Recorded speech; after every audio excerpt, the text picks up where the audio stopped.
আসসালামু আলাইকুম বন্ধুরা, দেখছেন ধানের জমিতে এই কৃষক ভাইটি কত সুন্দরভাবে বিভিন্ন ধরনের সার বপন করছে,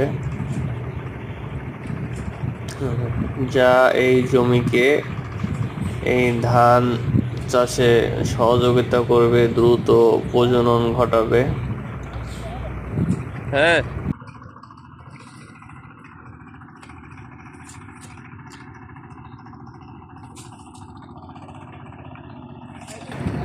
এই সার প্রয়োগের মাধ্যমে ঠিক আছে।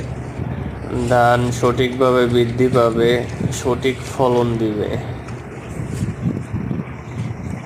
এই জমিতে কি কি সার প্রয়োগ করছে এই কৃষক ভাই, তা পরবর্তীতে দেখানো হবে। পরবর্তী ভিডিওর জন্য আপনারা সবাই চ্যানেলটাকে সাবস্ক্রাইব করবেন।